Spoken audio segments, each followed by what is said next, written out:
ladies and gentlemen, and welcome to Sir Hunt on X on this sort of numb day that we know what happened earlier today in the political field. I won't use this platform to discuss it, but the thing was unfortunate, so I got that out of the way.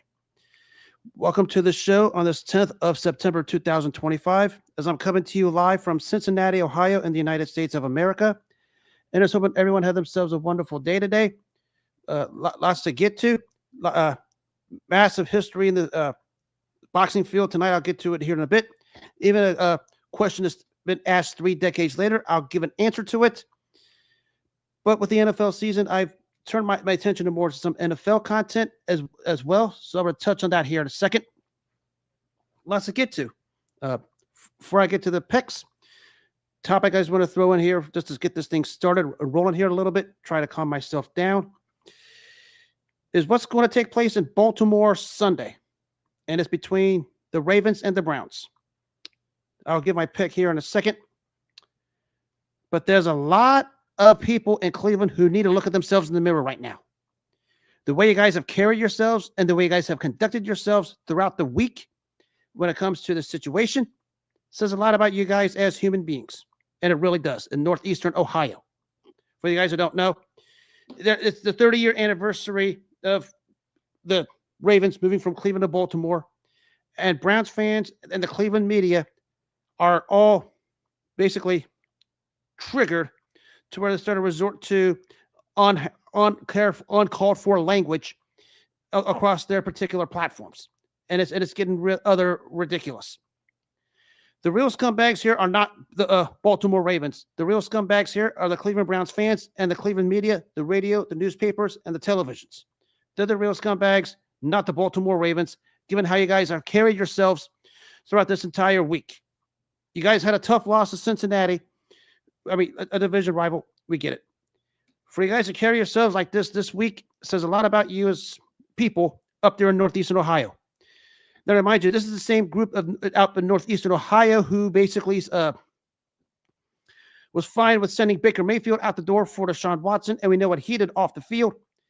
And now they're going to act like this because they carry themselves as low moral human beings all over the social media platforms. Their true colors have come out all week after it was announced that the Baltimore Ravens this Sunday is going to have their 30-year anniversary of when they went from Cleveland to Baltimore. And Browns fans continue to show their true colors and their vile day in and day out. And here we are having this conversation again because of how they want to conduct themselves. Shame on you because you feel like to call them trash, them whatever words you like to call them. At some point, you guys in northeastern Ohio need to sit and look at yourselves in the mirror and reevaluate your life morals because of how you conducted yourselves all week long leading up to what's going to take place Sunday in Baltimore says a lot about you, not the Baltimore Ravens. And there's a few of you I like. There's a few of you I like, but those few I like have started taking this route, and it says a lot about you at the end of the day. Do better, be better. Don't bring yourselves to be these scumbag humans up there in northeastern Ohio because that's not the way to go. It's over. It's done for. You can't rewrite history.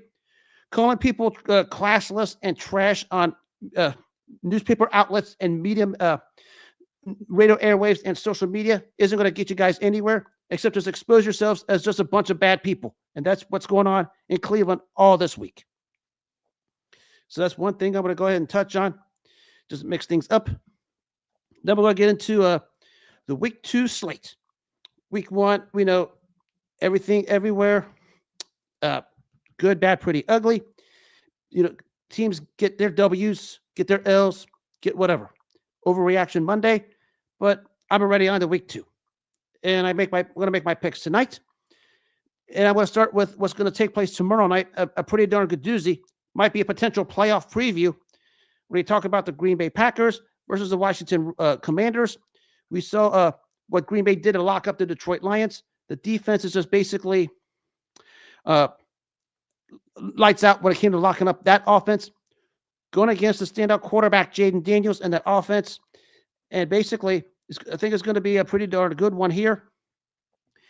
Difference here, I think the Packers have a little bit too much firepower on the offensive side, and I think the defense should be able to slow down uh, the Washington offense enough to where I think they're going to escape Washington with the win. So give me Green Bay with this one on the road. Now to the early slate of the Sunday night games. The one I mentioned just a minute ago, it is Cleveland at Baltimore. Of course, I talked about the behavior of the Browns fans, which is just inexcusable and intolerable. But we're talking about the football aspect of it. You're going against going to be a ticked off Baltimore team who knew they laid an egg in Buffalo last week.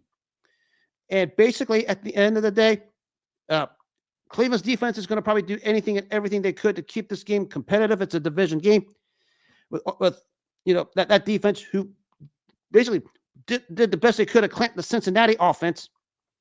But I think you're going on the road against a Baltimore team who's going to be a little bit hungry after losing to Buffalo and the way they lost to them. Granted, we don't know how they're going to be thinking mentally, but I think they'll be fine for this week. Give me Baltimore at home, and I think this one will be rather decisive. Cleveland's defense is going to keep them in it as best as they could. Don't know if they have enough offense to make this thing keep up with the Baltimore offense, who we know was just lights out last week. But I think Baltimore's defense finally gets their head out of there, and gets themselves going. Jacksonville at Cincinnati. Jacksonville, a bit of a shocker last week. Cincinnati finally got off the early week one schneid, getting the win, and Cleveland, albeit under weird circumstances. But I expect the Bengals offense to get going here in week two. And I think Jacksonville's offense is going to do the same. This has the makings of a bit of a shootout. But give me Cincinnati at home, going to go to 2-0. Probably the last game they'll win in quite a while. But they will go to 2-0. Give me Cincinnati over Jacksonville. Giants and the Cowboys. Cowboys acquitted themselves well in the loss of Philly against a Giants team that still wants to start Russell Wilson, which I think is just a bad mistake. They just go ahead and put Jackson Dart out there and see what he can do. Dak Prescott and the Cowboys offense looked very well. I know CeeDee Lamb had the late drop in Philadelphia, but I don't think he makes that mistake here. Give me Dallas at home, and I think this one will even be close. Chicago at Detroit. Detroit got locked down by the Green Bay defense against a Chicago team who blew it against the Minnesota Vikings Monday night. And coming off a short week, having to travel to a pretty angry Detroit team is not a good thing for Caleb Williams and the Chicago Bears. And the way how the Bears defense collapsed, I expect Detroit to get themselves going on the right track and get a decisive win. Give me Detroit at home. New England at Miami. The bottoms fall off of Miami. I mean, if it's not fell off, it's about to fall off. The wheels on the final threads of those lugs or screws or whatever the frick you want to call it. Going against a New England team who laid an egg at home. But the thing is, the Dolphins, I think, find themselves here and ride the ship just for 1 week. Give me Miami at home with all the chaos on and off the field with the team, especially Tyreek Hill, who is yet another legal situation coming up. But Miami finds a way to ride the ship for another week for now. They're still going to be sellers at the trade deadline, but they ride the ship. New England has to be pretty disappointed at how they played at home against the Raiders, having to travel on the road against a Miami team who basically can't be any worse right now. Give me Miami at home, albeit I think this one is going to come down to the wire because neither team impressed me this past week. San Fran and New Orleans. San Fran, the situation there again, banged up. George Kittle on IR. Brock Purdy with multiple injuries already. Against a New Orleans Saints team that's not going anywhere. Give me a San Fran on the road. This one's going to be close because I don't know who's going to be playing for the 49ers. But still, the Saints are going to more likely wind up with a top 2 or 3 pick, as I said before the season. They'll get a win or two somewhere down the line, but they're not winning Sunday. San Fran wins on the road. Buffalo at the Jets. Possible letdown game for Buffalo after the come-from-behind win against Baltimore. We know what happened when they were down by 16 with 4 minutes left. Emotional comeback.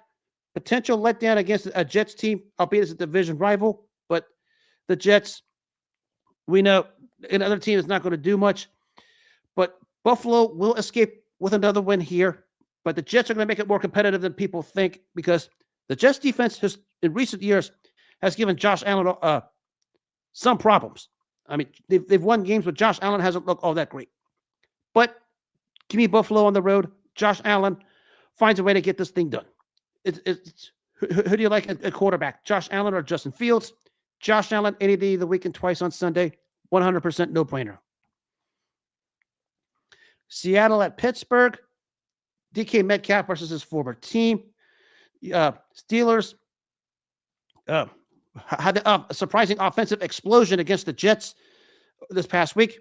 Solid signing when they picked up Jabril Peppers to help out that secondary, especially with Deshaun Elliott out for a week or two. Going against a Seattle team who didn't look all that great at home against San Francisco. Now you have to travel cross country to Pittsburgh in their home opener. Pittsburgh goes to 2-0. Give me Pittsburgh at home. LA at Tennessee.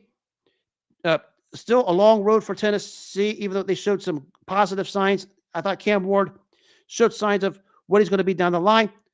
Team is going to take some time for him to get there. But they're playing against a Rams defense who was hungry and just went after C.J. Stroud last week. I expect them to go after Cam Ward this week and escape Tennessee with a win. So give me LA on that one. So that takes care of the early slate. Now for the 4 o'clock slate. It's Carolina at Arizona. Arizona, solid win. Carolina, of course, didn't look all that great. Of course, now having to go to, after going to Jacksonville, has to go across to play an Arizona team who's pretty confident after winning on the road. Give me Arizona at home. Kyler Murray is going to move the Cardinals offense with James Conner and Marvin Harrison Jr. will move the ball up and down on the Panthers defense. And I think this one's going to be rather decisive. Give me Arizona at home. Denver at Indy. This is a tricky one. This might be the game of the. This might potentially be the game of the day, at least the early slate, because Denver didn't look. Even though they won, they didn't look all that great. And Indiana, albeit it was against a Miami team that bottomed out, looked better than I thought they were going to look. And this one is going to come down to Daniel Jones versus Bo Nix. I mean, Bo Nix wasn't great. I think he gets on track a little bit this week. And there's still that defense. Daniel Jones is brewing with confidence right now over there. And Tyler Warren looks like a hand-in-glove fit for what the Colts do on offense for Daniel Jones as a target at the tight end position. This one, I'm going on a coin flip. So the final coin flip will be Indy at home. Denver's still going to win their 11 to 12 games, but Indy's has to be feeling confident, especially Daniel Jones after how he looked last week. Give me Indy at home. I think this one's going to be a 1 or 2 point game either way, but I'm taking Indy at home. Of course, the giant one in Kansas City. Philly at Kansas. All kinds of wild hoopla with the Jalen Carter situation. The wide receiver injury of Xavier Worthy for the Chiefs. Of course, the Chiefs have had the recent number. The Eagles have had the Chiefs number over the past year. We talk about the Super Bowl where they just pounded them into near submission. But I think at home, there's no way I could see Kansas going 0-2. I mean, this one I think is going to come down to the wire. It's going to be one of those grit and grind, muck it up, dig deep, go to the well, and find a way to win type games. Kansas will find a way to go 1-1 and win their home opener in this one. It'll be tough, and it'll be coming down to the wire. But I think this one, Kansas finds a way to escape this time with a W. Because they need it more than Philly does, and I think that's where the difference is going to lie. That's the 4 o'clock slate. Now the Sunday night slate is the Atlanta Falcons and the Minnesota Vikings. J.J. McCarthy has to be real confident with that fourth quarter he had Monday night, and I expect that to continue. Atlanta's going to do what they can to keep it competitive, but I think Minnesota Skol. Give me Minnesota at home, and they're going to be chanting Skol at the U.S. Bank Dome, whatever it's called over there. Give me Minnesota at home. Close game, but Minnesota just, I think, a bit too much. And I think it'll be competitive.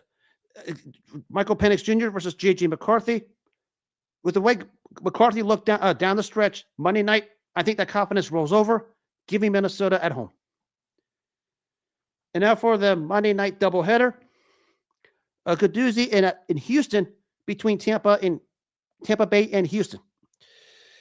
Back-to-back road games for Tampa Bay against a Houston team who was just beat up by the Rams and got nothing going.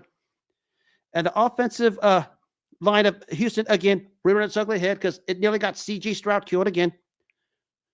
But this one, as this is going to be Houston's home opener, and Tampa going back-to-back on the road.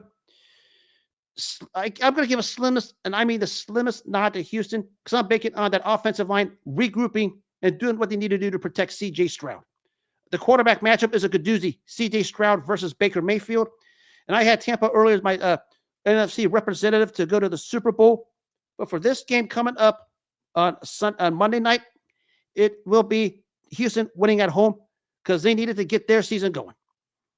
Albeit, I think this one also comes down to the wire. I think it's going to be a lower scoring game because the DeMeco Ryans defense always brings it.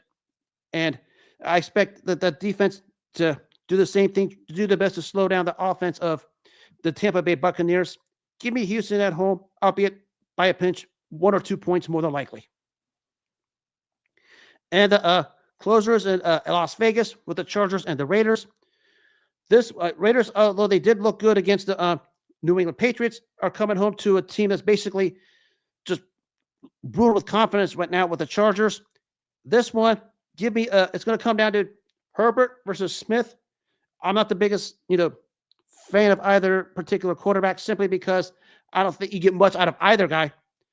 But out of these two, give me Justin Herbert on the road. LA Chargers go to 2-0. They beat the Raiders. Raiders look real spicy, but I think the Chargers have the better team.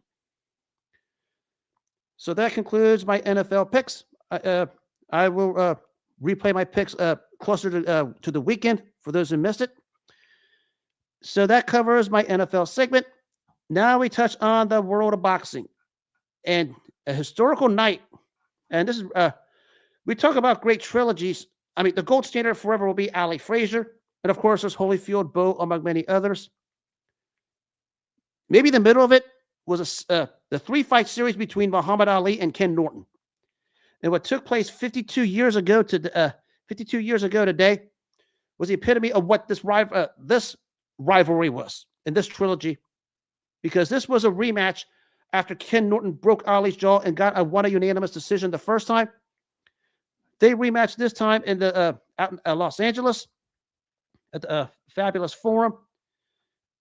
This rematch came to this about as Muhammad Ali is trying to find himself back in the title hunt, and Ken Norton, not too long before this, was obliterated by George Foreman. And it's basically title positioning here. Ali looking for his revenge.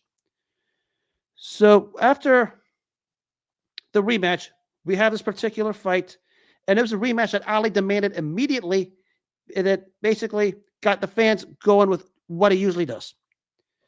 When you're talking about the obstacles for Ali's redemption, it was Ken Norton himself, and of course, father time, because Ali was starting to get up there. And we talk about this particular fight, basically, Ali, who rededicated himself, showed the rededication of his training, and got himself ready to go against the always tough and strong Ken Norton, maybe one of the better physiques in boxing history, and we don't talk about great physiques in the sport. And basically, even though Norton was moving forward, Ali was doing his best to keep him at distance. And then we talk about the early rounds, Ali controlled the pace. Looked like he was going to be on his way to an easier win because he seemed to rededicate himself and showed it. That's why they called him the Louisville Lip when he was Cassius Clay once upon a time. Basically, as the fight wore on, Norton started to impose himself, and he started to show his strength. And at that point, it looked like Norton was going to take over the fight. In the fifth round, started to find his range, started to get inside the jab of Ali. And as that fight was going on, it was going to be a firefight. You can see the look on Ali's face that that's what it was going to be. We talk about as this fight was going on, but as this fight was going on, both guys went to the well. And there's no other way to describe it. Both guys went to the well, and there was no let up as the second half of the fight went on. It was a case of who wanted it more. And both guys certainly wanted it. But the rededication of Muhammad Ali started to show as he was able to, again, try his best to keep his distance. Norton was coming on. Norton was able to get inside the jab of Ali and start to rough him up a little bit. And basically, as the fights was going on, Norton was starting to work Ali's body, and an uppercut which hurt Ali late in the fight. And it looked like Norton was going to have a 2-0 series lead over Muhammad Ali in this trilogy, the second of the eventual trilogy. But as the rounds started to get longer, and Ali was starting to look like Norton was starting to gain control, Ali comes back. And basically, 8th, 9th, and 10th, it was toe-to-toe battle both ways. Ali matching punch for punch from Norton. And it turned out to be a pretty darn good back-and-forth action between the two legends. And now, Norton, though, appeared stronger, started to push Ali against the ropes, and he started to pound him as a particular round started to progress. But as the round started to go on, once again, Ali dug deep and was able to start to put his punches back together. And then Ali was starting to fire on all cylinders from the 11th and the 12th rounds. The flurries that Ali was starting to show. And it was basically a terrific fight in the second of this 3-fight trilogy. And in a split decision nod, it was Muhammad Ali who got the win. And a fight that basically, you could probably say it go either way. But the thing about this fight is another case of what happens when you dig deep and want to live the rest of your career like a champion. That's what Muhammad Ali did. This was a rematch he wanted after the loss. He got it. And as a result, he got it and he got the win. And of course, we know what happened the rest of the way. 3 years later, they had the third of their epic trilogy in a fight where most observers thought Ken Norton was slighted by the judges, that he should have been given the nod. But when we talk about heavyweight trilogies, and we talk about the gold standard will always be Ali Frazier. It'll always be Ali Frazier as the gold standard. You had Holyfield Bowe. You had Ezra Charles versus Jersey Joe Walcott.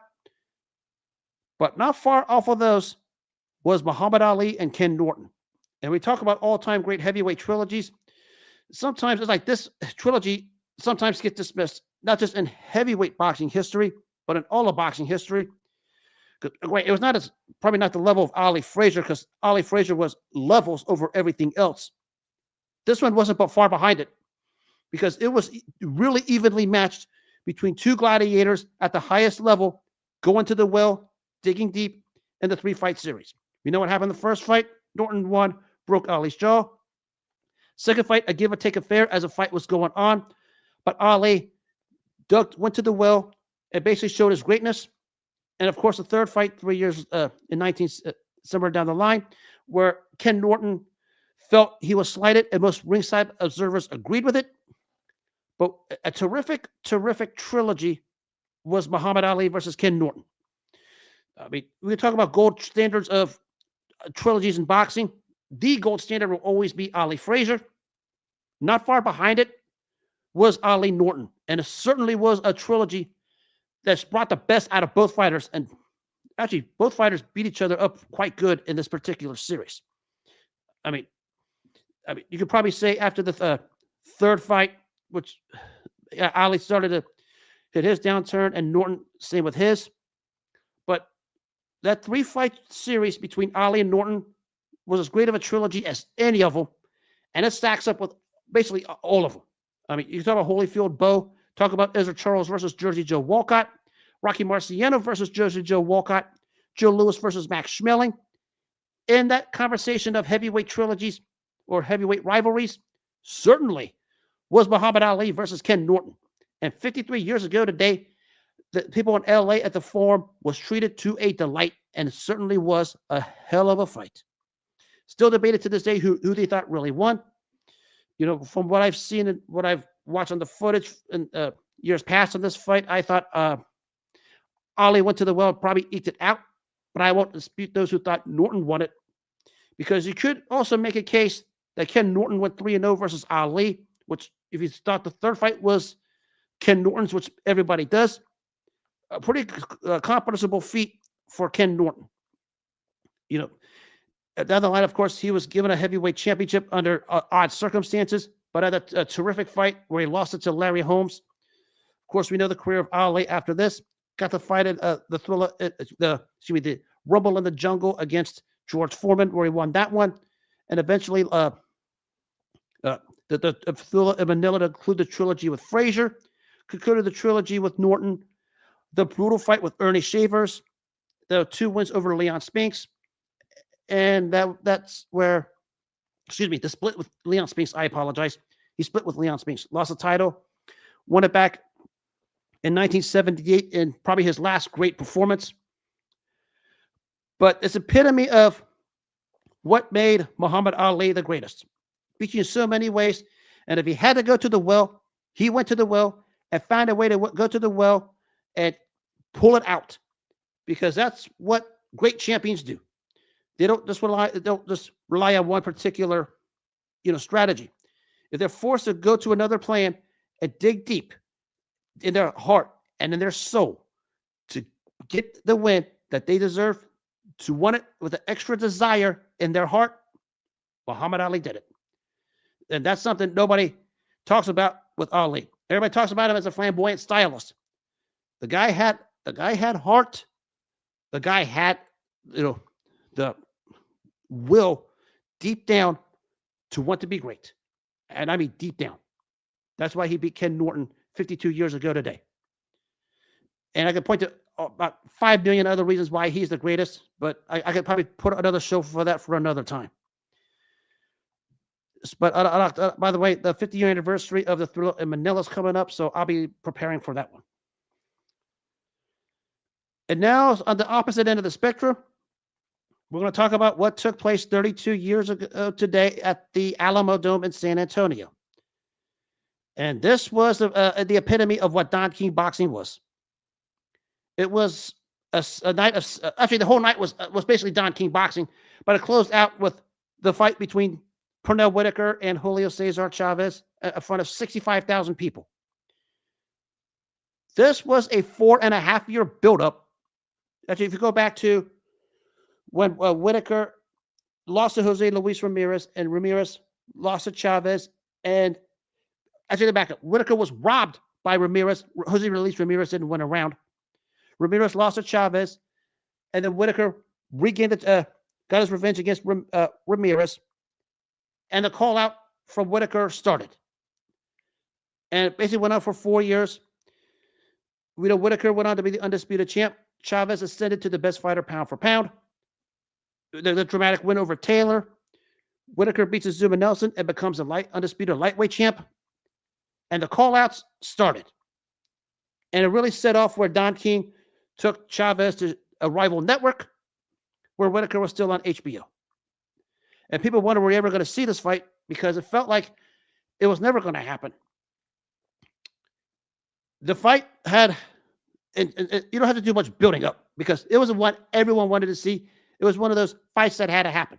And it took a long time to happen because of many reasons.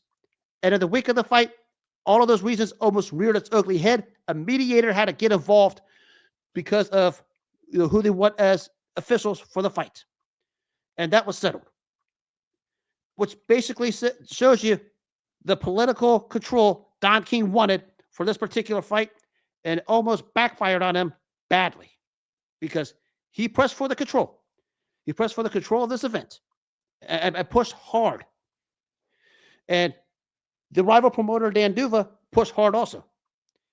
It almost cost us the event a week of the fight, because a mediator had to get involved and got them all in a room, and they finally agreed to everything and all the stipulations, And we finally had the fight of September 10, 1993. And the story of this one is essentially the same story we saw about a little more than 5 years before in Paris, where Pernell Whitaker controlled the fight, but was robbed by Don King politics. A lot of people call this the highway robbery. I'll touch on that here in a second. Not as bad as Ramirez, because there are times, especially at the end of the fight, where I thought Whitaker had the chance to really take advantage, but couldn't. The opportunity was there. He had a Chavez who was tired, a Chavez who looked like the 87 fights started to wear him down. And of course, later by his own admission, he got hooked on drugs. It's the same with Pernell Whitaker. That's been well chronicled. But he had a Chavez there to be taken, but never capitalized on the opportunity. It was 1-2 step away, 1-2 step away. Granted, that's Pernell Whitaker's style. And he said all along, his mission in this fight was to make him look silly, and he did that for the most part. But when you don't have the chance, when you have a chance to put a fighter away, and you couldn't do it, and you leave it to the political aspect of Don King boxing, that is what's going to happen. And that's what happened at the end of the day, where the 2 of the 3 judges ruled it a draw, and the 1 judge ruled it in favor of Pernell Whitaker. And that's all the political aspect when it came to Don King boxing. And it was reared its ugly head. Not just that fight, it was the entire show. The fight before, Azuma Nelson versus Jesse James Leija. It was announced originally Leija was the winner, but everybody goes to the locker room, and the fight is declared a draw because of Don King politics. I mean, we know how Don King politics work. That's exactly what you get with Don King politics back in those days. All kinds of wild stuff. Even Don King said, I'm only in this to sell tickets. But when you think about the 4 years of the intense bad blood between the 2 camps. I mean, not really the fighter. I mean, the fighter still had the genuine respect. The networks and the promoters that had. We're not talking about real blood. We could say bad blood. This was so much bad blood between the 2 camps to where it felt like the Hatfields and McCoys got along better than the Duvas and Don King. And we finally got the fight. And it turned out to be a dud. It was one of those things where it was a fabulous event. Everyone wanted to see it. It had to happen because of the pound-for-pound stature, but it turned out to be a dud. Because, the whole thing just felt like a sad story more than just one of those electrical nights that had you on the edge of your seats. I mean, you can see basically in both fighters, they started to wind down to slow down as this fight was going on. I mean, Chavez had the multitude of miles. Of course, substance abuse himself. Same thing with Whitaker. Of course, this is the issue of the fight maybe a year too late, a weight class or two too high. All due respect with this, I thought Pernell Whitaker's style was always going to give Julio Cesar Chavez fits. And I say this for one reason. He was at ringside when Meldrick Taylor was doing what he was doing to Chavez for the longest time till the ending happened. Pernell Whitaker took notes in his head. He took notes in his head. And basically, when he took notes in his head, he knew what to prepare for. I mean, it's going to be debated who would win the mythical prime for prime matchup. I get it. Maybe you could probably say the fight should have taken place at 140 after Whitaker beat Rafael Pineda, which was going to be that particular situation. But the Buddy McGirt fight happened, and a whole bunch of wild stuff took place. And we know what happened at the end of the day with the decision. I'm not going to elaborate more on it. I've seen worse decisions. Okay, a lot of people call this the worst decision. I've seen worse. I mean, this was bad. I agree, it was bad. I thought Whitaker rightfully should have been crowned the winner. And they basically rewarded him with the distinction of the best fighter pound for pound, which I thought he got it when he beat Buddy McGirt. I've seen worse than this. I mean, this was bad. He should have been crowned the winner. I had it 116, 113 Whitaker. He should have been crowned the winner. But it's not the worst thing that ever happened. I've seen worse than this. Marvin Hagler entered Formula 1. Evander Holyfield, Lennox Lewis won. The aforementioned Pernell Whitaker in his first fight against Jose Luis Ramirez. And Antonio Escalera versus Tyrone Everett, which caused a near riot in Philadelphia. Those are some examples of ones that I've seen that were worse. Or you can go back in history, the first fight between Joe Louis and Jersey Joe Walcott. That was worse. Pernell Whitaker was the right, should have been the right winner. I concur with that. I agree with that. There is no doubt about it. That the footage is there, you've seen it. It's not the worst one ever. I've seen worse. Question is, what really happened? I'll put it in simple. You could probably say the fight was a one weight class too high, especially from the Chavez point of view, because the guy was never a welterweight. I mean, people thought the guy shouldn't have even been a junior welterweight after he wiped out Edwin Rosario and Jose Luis Ramirez. But he made Roger Mayweather quit on the stool and the comeback win over Meldrick Taylor. So he destroyed that myth. Pernell Whitaker, you could probably say, was more naturally built at that weight. Even Sugar Ray Leonard, who called one of his fights, said he can go to 147 and do damage, and he did. Built his body up from 35 to 40 to 47, did it gradually to fill a welterweight frame. Where Chavez, from how I read it, said he had to eat burritos or breakfast the morning of the fight just to fit a welterweight frame, and he knew he couldn't do it. I mean, you can point to why all of that happened. The point is, at the end of the day, the fight happened. It was basically a 65,000 fan audience, most of them coming from south of the border to San Antonio to cheer for Julio, and the fight turned out to be a dud. That's what it basically was. I mean, I've seen worse decisions than this. This was a bad one. It was. I agree. It was bad. I thought Whitaker should have been crowned the winner, legitimately. Not as bad as some of the ones I mentioned, because some people call this the worst decision ever. I won't go that far because I've seen worse. Actually, some maybe after it. Paul Williams versus Arizandi Lara, another one. But when you put the political aspect of the sport in the middle of everything, the way this is what you can expect. Because we knew the power struggle with the promoters. Which leads me to the question that everyone has asked since this fight happened. Why was there no rematch? It's rather simple. The bad blood between Dan Duva, Whitaker's promoter, Don King, Chavez's promoter. It's been well chronicled for the longest time.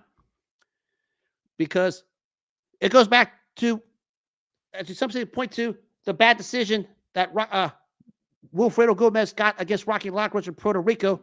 Some point to that as what started the real bad blood. Because whenever a Dan Duva fighter fought a Don King fighter, they always felt like they got the short end of the stick. And that fight, they had a case for. I mean, Rocky Lockridge won that one going away. I mean, it was a no-brainer.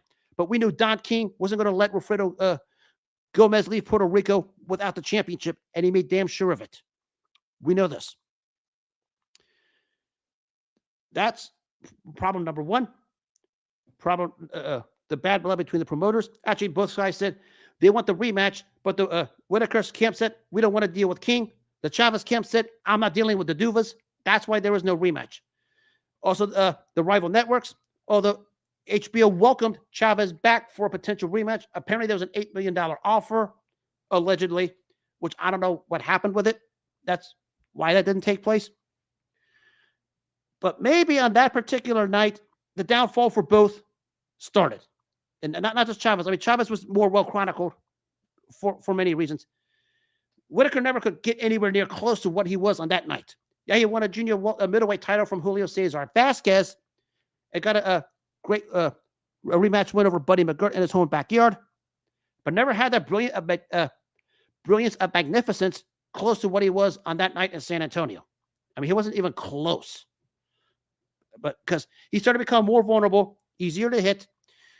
He was for, I think, 5 of his next 7 fights before he fought Oscar De La Hoya in 97, where he lost that welterweight title. But some fights and some events, maybe a case where it came, you saw it, it's gone, and the best bet is just to leave it alone. That's what happened with Pernell Whitaker versus Julio Cesar Chavez 32 years ago. It was a great buildup. I mean, you talk about the stature of pound for pound, the best fighter in the world, because those two were far and away over everybody else. 1A, 1B, who you like, what you like. Whatever the result was, it was officially handed to Pernell Whitaker despite the official result. And as a result of all of this, he, both guys just downward spiraled from there on. I mean, they had maybe combined 4 to 5 great fights between the two of them, but that was it. And because the fight was such a dud, maybe the best thing that happened to it was there was no rematch. Same thing with Oscar De La Hoya versus Felix Trinidad 6 years later. Same thing. Great build-up, two undefeated champs at the peak, but the fight turned out to be a dud, and maybe not having a rematch was probably the best thing, because we're probably going to have the same thing there also. Because we look at the parallels, Whitaker versus Chavez, De La Hoya versus Trinidad, eerily similar. Rival promoters putting the differences aside to make the fights happen. Fights turned out to be great build-up as events, but fights themselves turned out to be duds. Left you wanting a rematch, but it's probably best served that we never got it. That's what happened at the end of the day. May God rest the soul of Pernell Whitaker, a genuine all-time great. Shout out to Julio Cesar Chavez, also a genuine all-time great, doing well. Complicated to explain what really happened on this night, because the build-up and everything that happened and the political aspect of it almost reared its ugly head and cost the boxing world this event. And it was pretty darn close. Mediators had to get involved. Think about it for a minute. Mediators had to get involved. I mean, Dan Duva basically told Don King, you can have the fight wherever, you can have it on what network you want. We just want to go over there and have the fight. And Don King did it. But Don King wanted more than that, and Dan Duva basically said, hey now. And if you know the history between those two promoters, the late Dan Duva and Don King, it's well chronicled. I mean, not even the Hatfields and McCoys were that hatred toward one another than Dan Duva and Don King. And it was quite bad. I can point to a lot of fights with those two as the promoters of the events they had. I mean, Rocky Lockridge versus Fredo Gomez. That's a prototype. Of course, the first Chavez-Taylor fight where the Taylor camp, especially Lou Duva, felt wronged, among many others. The political aspect of the sport, when it gets in its ugly head, it's like the equivalent of trying to drive the wrong way on a one-way street at night, but you wind up at a dead end and go headfirst through a brick wall. That's what nearly happened with this. I mean, everybody's going to make their assumptions of the fight, but everything that happened before, during, and after, I mean, it's still a bit of a head scratcher how we got to this point and why we got to this point and what happened afterward. Because the pure hatred that took place with the management camps, it was pure. And it got to this point, it makes you wonder what happened. People start asking questions, why everything happened the way it did, before, during, and after. It's still a mystery. I mean, I could detail the fight more and more if I want to, but it's really not much, because I said all along, Pernell Whitaker should have been given the decision, should have been declared the right winner. But I've seen worse decisions. But how we got to this point is something nobody talks about, because there were multiple times this thing nearly got called off, and nobody wants to talk about it, because the bad blood and the political aspect behind the scenes in the sport of boxing. I mean, we talk. It's apparent now, but back then it was even worse. They didn't have the luxury of having the internet or smartphones or many things to put the information out there as we do now. It was quite bad. Of course, everyone talks about the collusion with the governing body. That's a perception thing. We know Jose Suleiman was one of the crooked human beings walking God's green earth.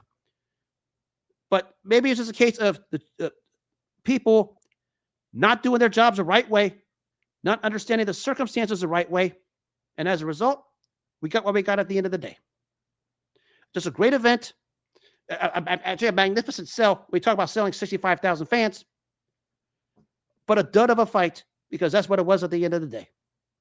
And maybe people saying there should have been a rematch, maybe.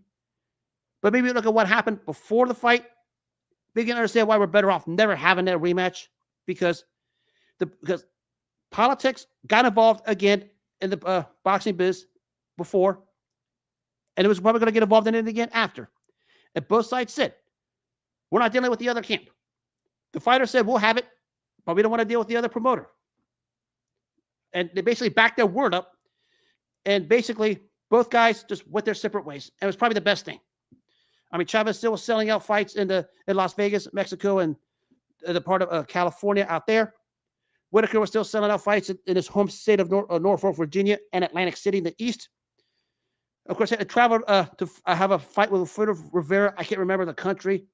So both guys turned out okay after the fight. But it's probably a case of where we had the build up, we had the event, and it's done with. Same thing with De La Hoya Trinidad, because everybody wanted a rematch after that fiasco, but it's probably best served because of how much of a dud De La Hoya Trinidad was. They'd be better off never having one. And that's what happened to Whitaker versus Chavez. Some things I need to shed on this light on because I don't like to say the things that about 900,000 people say, because a lot of things were missed when you talk about this particular event. I mean, this is before we come up with Canelo Crawford, before Mayweather Pacquiao, before Canelo Triple G, even before the two Holyfield Lewis fights, and even De La Hoya Trinidad. The fight everybody wanted was Pernell Whitaker versus Julio Cesar Chavez, cluttered down the middle with brick wall duct tape and a lot of red tape and a lot of personal vendettas and a lot of hatred, to where it took longer than it should have to have the fight made. That's what it simply comes down to. That's why it's probably best served to have no rematch. Everybody said apparently there's a rumor that floated around that an $8 million was offered, but that was shot down. Nobody said it was concrete. The Whitaker camp said they offered it, but who knows if Don King took it or not. But let's just put it like this. Sometimes your best bet is, even though we know what the official result was, just to leave it be, because we know what really happened on that night. And let's just leave it. Even George Benton told Pernell Whitaker, who really, really wanted a rematch, because he was looking at some extra green if he got a rematch with him. But George Benton said, move on, kid. Everybody knows who won the fight. That's probably the best thing you did do at the end of the day. But both fighters turned out okay before. Both fighters turned out okay after. It was the camps, the respective promoters, and the managers of both teams who, once again, nearly found a way to ruin it. That part of the sport doesn't get talked about enough. It nearly happened. But we got it. It happened. It's done. Rest in peace, Pernell Whitaker. You should have been crowned the rightful winner. Much love to Julio Cesar Chavez, but Whitaker should have been crowned the winner. And that'll wrap up this edition of Sirhan on X. No show for the next 4 days. For those of you who missed this show or any of the other ones, you can catch the replays on the Apple Podcasts and iHeartRadio apps on your phones. You can watch the video version on the social media sites, basically X and Spotify, as this will be uploaded to those platforms. And as always, make self-care your number one priority in life. Always take care of yourself first before you take care of anything else. If you don't take care of yourself first, nothing else matters. If you're able to take care of yourself first, and that should be your primary focus, all the good things will come your way. Stay true to yourself, and all the good things will follow. Have a good rest of the night. Take care of yourselves. God bless. For my NFL followers, enjoy week 2. For my fight followers, enjoy the Sunday fight between Naoya Inoue and MJ Adekabanoli. Until then, good night, take care, and God bless.